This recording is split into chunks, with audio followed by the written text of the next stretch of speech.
जय हिंद दोस्तों। आज हम लोग गौतम बुद्ध चैप्टर देखेंगे। इस वीडियो से आपका एग्ज़ाम में पूछने वाला सारा क्वेश्चन कवर हो जाएगा। तो चलिए, आप किसी भी एग्ज़ाम के लिए इस वीडियो को देख सकते हैं। रिवीजन के तौर पर भी देख सकते हैं या फर्स्ट बार भी देख रहे हैं तो कोई दिक्कत नहीं होगा। इसको एक बाय एक समझते चलते हैं। तो इसमें सबसे पहले गौतम बुद्ध, ये बुद्ध भगवान जो थे, इनका जन्म हुआ था नेपाल के लुम्बिनी में। इनका जन्म 563 बीसी पूर्व नेपाल के लुम्बिनी में हुआ था। इनका बचपन का नाम सिद्धार्थ था। इनका बचपन का नाम क्या था? सिद्धार्थ था। इनके पिता का नाम शुद्धोधन था। इनके महात्मा बुद्ध के पिता का नाम शुद्धोधन था और माता का नाम महामाया था। और ये जब बचपन में ही थे तो इनकी माता की मृत्यु हो गई थी।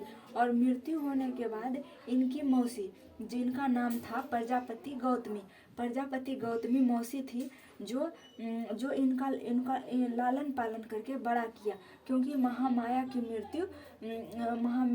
मृत्यु गौतम बुद्ध के जन्म के समय ही हो गया था। और ये जो बुद्ध भगवान थे, इनका वंश था इक्ष्वाकु वंश के थे। ये कौन सा वंश के थे? इक्ष्वाकु वंश के थे। और पूछेगा कि कुल कौन सा था, तो शाक कुल के थे। ये जो बुद्ध भगवान हुए, ये शाक कुल से हुआ करते थे। इनकी पत्नी का नाम यशोधरा है। गौतम बुद्ध के पत्नी का नाम क्या है? यशोधरा है। इनका विवाह जो है 16 वर्ष की आयु में ही हो गया था। 16 वर्ष की आयु में विवाह हो जाने के कारण इनको एक ऋषि मुनि ने बताया कि यह बहुत बड़ा आदमी बनेगा। लेकिन इनके घर वालों ने शादी करा दिया बस 16 वर्ष की ही उम्र में। और फिर इनको एक पुत्र हुआ, उसका नाम था राहुल। राहुल जब जन्म लिया, इनके पुत्र का नाम हुआ राहुल। राहुल जब छोटा था तो राहुल का मतलब होता है कांटा। राहुल का मतलब होता है रास्ता का कांटा। जब महात्मा बुद्ध सोच रहे थे कि हमको बाहर जाना है, मतलब हमको ज्ञान की प्राप्ति के लिए निकलना है, तो ये इनका बच्चा जब राहुल जन्म लिया तो महात्मा बुद्ध ने उसको राहुल नाम रखा। इसका मतलब क्या हुआ कि रास्ता का कांटा। 29 वर्ष की आयु में यह गृह त्याग किए। और गृह त्याग करने के बाद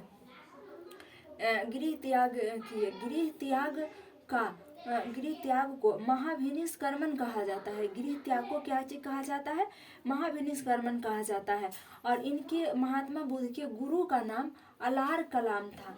महात्मा बुद्ध के गुरु का नाम अलार कलाम था। तो महात्मा बुद्ध के गुरु का नाम अलार कलाम था। और ये अलार कलाम से सांख्य दर्शन की शिक्षा लिए थे। अलार कलाम से सांख्य दर्शन की शिक्षा लिए थे। इनका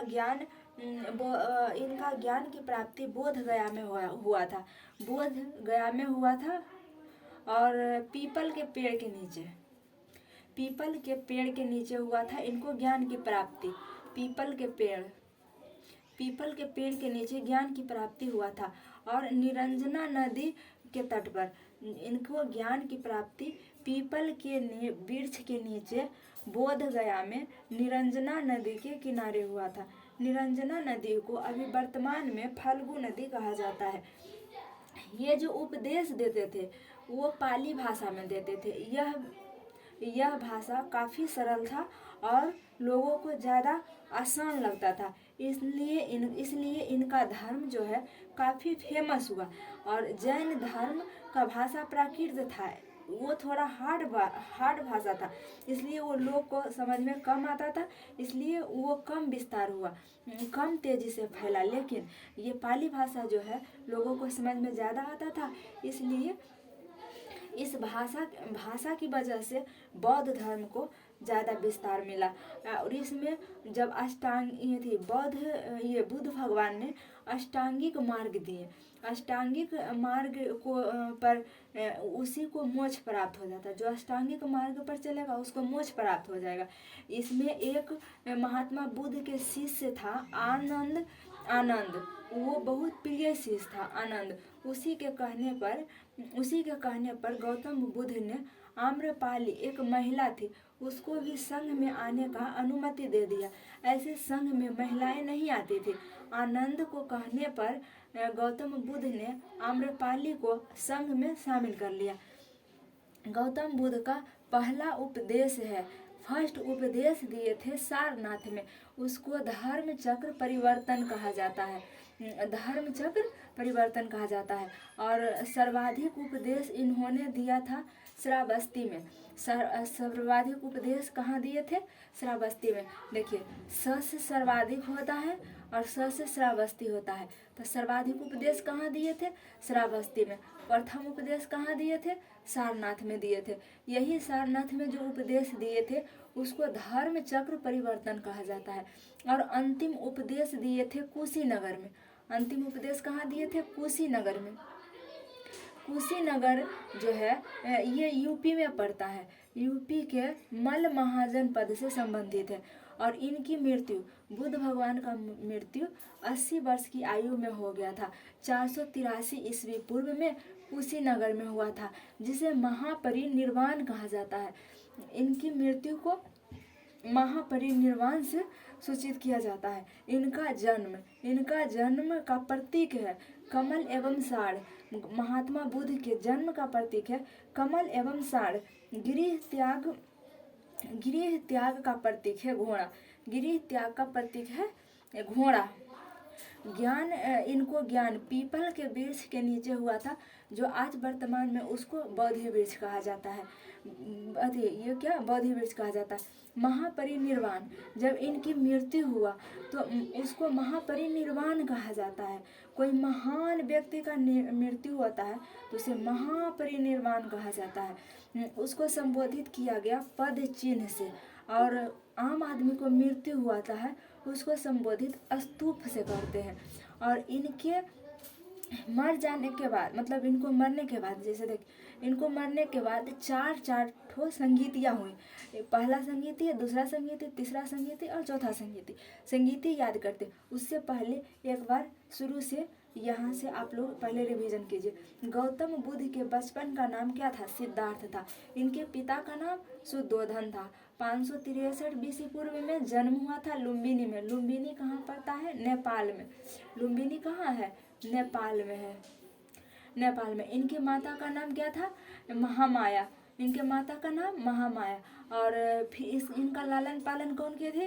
प्रजापति गौतमी। इनकी माता का ही नाम था गौतमी, मतलब दूसरी माँ इनकी मौसी थी। महात्मा बुद्ध के कौन पूछेगा क्वेश्चन में, कौन वंश से संबंधित थे? तो इक्ष्वाकु वंश से। और कौन कुल से संबंधित थे? तो शाक कुल से। इनकी पत्नी का नाम यशोधरा था। इनकी पत्नी का नाम यशोधरा था। 16 वर्ष की आयु में इनका विवाह हो गया था। पुत्र का नाम राहुल था। 29 वर्ष में गृह त्याग कर दिए थे। कौन? महात्मा बुद्ध। गृह त्याग को महाभिनिष्क्रमण कहा गया। और इनके गुरु थे अलार कलाम, जिनसे इन्होंने सांख्य दर्शन की शिक्षा ली थी। ज्ञान की प्राप्ति बोध गया में हुआ था। और पीपल के वृक्ष के नीचे निरंजना नदी के किनारे, वर्तमान में उसका नाम फल्गु नदी है। इनकी भाषा पाली थी। और मोक्ष प्राप्ति के लिए अष्टांगिक मार्ग दिए थे। इन्होंने मोक्ष प्राप्ति के लिए अष्टांगिक मार्ग दिए थे। इनका एक प्रिय शिष्य था आनंद। उसी के कहने पर अपने संघ में आम्रपाली को जगह दिए थे। और प्रथम उपदेश दिए थे सारनाथ में, जिसे धर्मचक्र परिवर्तन कहा जाता है। सर्वाधिक उपदेश दिए थे श्रावस्ती में। अंतिम उपदेश दिए थे कुशीनगर में, जो मल महाजनपद में है। मृत्यु इनका 80 वर्ष में हुआ था। 483 ईस्वी पूर्व में हुआ था। कुशीनगर में हुआ था। वह उसको महापरिनिर्वाण कहा जाता है। जन्म के प्रतीक है कमल एवं साड़। गृह त्याग का प्रतीक है घोड़ा। ज्ञान का प्रतीक है, ज्ञान की प्राप्ति हुआ था पीपल के नीचे, उसे बोधि वृक्ष कहा जाता है। महापरिनिर्वाण का प्रतीक होता है पद चिन्ह। और मृत्यु को कहा जाता है स्तूप। तो अब इनके मृत्यु के बाद 4 संगीति हुआ, उसको आप लोग को याद करना है। तो उसको पहले ये 4 ठो संगीति है। इसको पहले वर्ष याद कीजिए, फिर इसका स्थान याद कर लीजिए, फिर पुरोहित का नाम, फिर राजा का नाम। इसी तरह से एक एक करके याद कीजिए तो आसान होगा। पहला बौद्ध संगीत हुआ था 483 में। पहला बौद्ध संगीत हुआ था 483 में। पहला बौद्ध संगीत 483 ईस्वी पूर्व। दूसरा बौद्ध संगीत हुआ था 383। 100 साल कम कर दीजिए। पहला बौद्ध संगीत 483, दूसरा बौद्ध संगीत 383, 483, 383, 483, 383 और तीसरा बौद्ध संगीत हुआ था 255। तीसरा बौद्ध संगीत हुआ था 255 और चौथा बौद्ध संगीत हुआ था पहली सदी में। चौथा बौद्ध संगीत हुआ था पहली सदी में। तो वर्ष याद कर लीजिए, 483, 383, 255 पहली सदी। 483, 383, 255 पहली सदी। 483, 383, 255 पहली सदी। अब इसको स्थान का नाम याद रख लीजिए। सबसे पहले बार बौद्ध संगीत हुआ था राजगीर में। पहला बार राजगीर में हुआ था। पहला बौद्ध संगीत राजगीर में हुआ था। दूसरा बौद्ध संगीत वैशाली में हुआ था। दूसरा बौद्ध संगीत वैशाली में हुआ था। तीसरा पाटलिपुत्रा में और चौथा कुंडलवन। कुंडलवन कहाँ है? जम्मू कश्मीर में। कुंडलवन कहाँ है? जम्मू कश्मीर में कुंडलवन पड़ता है। तो पहला बौद्ध संगीत बताया राजगीर, दूसरा वैशाली, तीसरा पाटलिपुत्रा, चौथा कुंडलवन कश्मीर में। कुंडलवन कश्मीर में। तो राजगीर, वैशाली, पाटलिपुत्रा, कुंडलवन। राजगीर, वैशाली, पाटलिपुत्रा, कुंडलवन। राजगीर, वैशाली, पाटलिपुत्रा, कुंडलवन। अब पुरोहित का नाम याद करिए। पुरोहित का नाम में दिमाग लगा के याद कीजिए ताकि भुलाइए ना। सबसे पहला पुरोहित कौन थे? महाकश्यप। महान आदमी रहता है, वो स्टेज पे भाषण देता है। महान आदमी सबसे पहले में कौन है? महान आदमी सबसे पहले आता है, तो उसी से याद कर लीजिए महाकश्यप।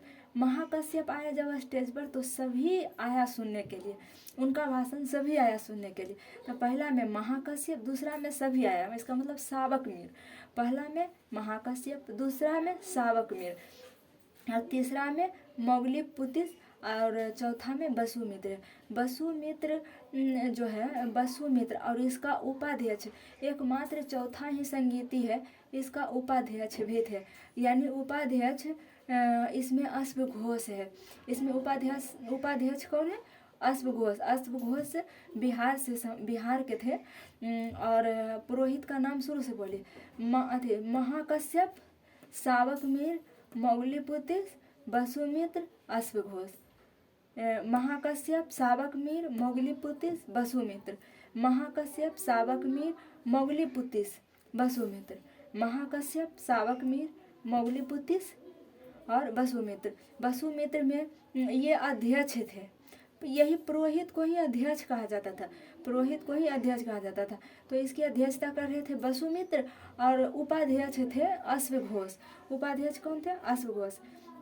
अब चलिए शुरू से वर्ष बताइए। 483, 383, 255 पहली सदी। स्थान बताइए। राजगीर, वैशाली, पाटलिपुत्रा, कुंडलवन जो कश्मीर में है। पुरोहित कौन है? महाकश्यप, सावक मीर, मोगलीपुतिस, वसुमित्र। उपाध्यक्ष अश्वघोष। अब राजा का नाम याद कीजिए। उस समय राजा था अजातशत्रु। अजातशत्रु उस समय का राजा था। तो राजा अजातशत्रु और दूसरा नंबर में कालाशोक। दूसरा जब बौद्ध संगीत हुआ था तो राजा कालाशोक और उसके बाद अशोक और चौथा में था कनिष्क। कनिष्क को द्वितीय अशोक कहा जाता है। कनिष्क को द्वितीय अशोक कहा जाता है। तो राजा याद कर लीजिए। अजातशत्रु, कालाशोक, अशोक, द्वितीय अशोक। द्वितीय अशोक को कनिष्क कहा जाता है। कनिष्क को ही द्वितीय अशोक कहा जाता है। तो राजा हो गया अजातशत्रु, कालाशोक, अशोक, द्वितीय अशोक। अजातशत्रु, कालाशोक, अशोक, द्वितीय अशोक। द्वितीय अशोक कहने का मतलब कनिष्क। अजातशत्रु, कालाशोक, अशोक, कनिष्क। अजातशत्रु, कालाशोक, अशोक, कनिष्क। ये हो गया। अब जब ये बाद में आगे चलकर ये बौद्ध धर्म दो भाग में, पहले दो भाग में बटा, फिर उसमें ब्रजयान भी शामिल हो गया। तो पहला है हीनयान, दूसरा है महायान, तीसरा है ब्रजयान। हीनयान, महायान, ब्रजयान। ये पता नहीं शायद नहीं दिखता होगा, आप लोग सुन के लिख लीजिएगा कॉपी में। ये नहीं दिख रहा होगा शायद, ये नहीं दिख रहा होगा। हीनयान है, आगे चलकर बोल दे रहे हैं, आप लोग लिख लीजिएगा। ये लास्ट में चलकर बौद्ध धर्म अलग अलग भागों में बढ़ गया। उसमें सबसे पहले हीनयान, महायान, ब्रजयान। ब्रजयान सबसे लास्ट में जुड़ा है। इसमें शराब उराब सब पीने लगा। हीनयान सबसे प्राचीन था, तो इसमें बहुत सारे कर्म करना पड़ता था। तो कनिष्क जब आया तो थोड़ा सा लिबरल टाइप से इसको यूज किया।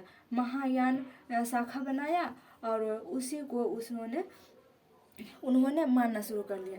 तो कनिष्क ने महायान शाखा को माना। इसमें 3 पिटक होता है, इसमें त्रिपिटक होता है। सूत पिटक, विनय पिटक, अभिधम पिटक। सूत पिटक, विनय पिटक और अभिधम पिटक। दिख रहा है? दिख रहा होगा। सूत पिटक है, विनय पिटक और अभिधम पिटक है। सूत पिटक, विनय पिटक, अभिधम पिटक। इसमें 3 पिटक होता है। सूत पिटक, विनय पिटक और अभिधम पिटक। और 3 भाग में बटा था, हीनयान, महायान और ब्रजयान। तो चलिए फिर से एक बार रिवीजन करते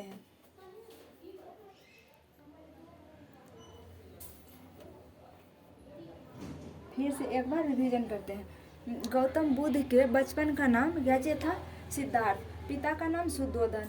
जन्म हुआ था 563 बीसी पूर्व में लुम्बिनी के नेपाल में। माता का नाम महामाया था और इनकी लालन पालन किया था गौतमी। इनका पूरा नाम होता है प्रजापति गौतमी। इनका वंश पूछेगा तो इच्छावाकु वंश हो जाएगा। कुल पूछेगा तो शाक कुल हो जाएगा। इनकी पत्नी का नाम यशोधरा है। 16 वर्ष की आयु में विवाह हुआ था। इनके पुत्र का नाम राहुल है। इन्होंने 29 वर्ष की उम्र में गृह त्याग किया था। गृह त्याग को महाभिनिष्क्रमण कहा जाता है। गृह त्याग को महाभिनिष्क्रमण कहा जाता है। अलार कलाम से इन्होंने सांख्य दर्शन की शिक्षा ली थी। ज्ञान की प्राप्ति बोध गया में हुआ था, पीपल वृक्ष के नीचे निरंजना नदी के तट पर। अभी वर्तमान में उसको फल्गु नदी कहा जाता है। इनका भाषा पाली था। मोक्ष की प्राप्ति के लिए अष्टांगिक मार्ग दिए थे। आनंद को कहने पर आम्रपाली को शामिल किए थे और प्रथम उपदेश सारनाथ में दिए थे। उसको धर्म चक्र परिवर्तन कहा जाता है। सर्वाधिक उपदेश श्रावस्ती में दिए थे। अंतिम उपदेश कुशीनगर में दिए थे। अंतिम उपदेश जो मल महाजनपद में, यह यूपी में है। कुशीनगर यूपी में है। इनकी मृत्यु 80 वर्ष में हो गया था, जो 483 ईस्वी पूर्व में हुआ था। कुशीनगर में इनकी मृत्यु को महापरिनिर्वाण कहा जाता है।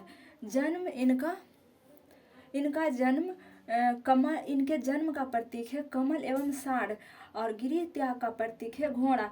ज्ञान की प्राप्ति हुआ था पीपल के नीचे, उसे अभी बोधि वृक्ष कहा जाता है।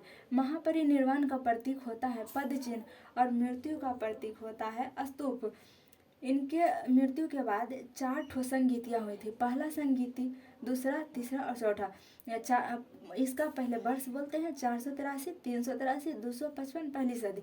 और स्थान राजगीर, वैशाली, पाटलिपुत्रा, कुंडलवन। कुंडलवन कहाँ है? कश्मीर में। ये तीनों बिहार में हुआ था और मात्र एक कुंडलवन वाला जो है कश्मीर में हुआ था। कनिष्क के टाइम में कहाँ हुआ था? कश्मीर में। और पुरोहित, यानी इसी पुरोहित को अध्यक्ष भी कहते। पुरोहित को अध्यक्ष भी कहते। तो अध्यक्ष था महाकश्यप, सावकमीर, मोगली बुद्धिस्ट, वसुमित्र और उपाध्यक्ष अश्वघोष। राजा था अजातशत्रु, कालाशोक, अशोक, कनिष्क यानी द्वितीय अशोक। और इसके बाद 3 भाग में बट गया था। हीनयान, महायान और ब्रजयान। और त्रिपिटक इसी में है।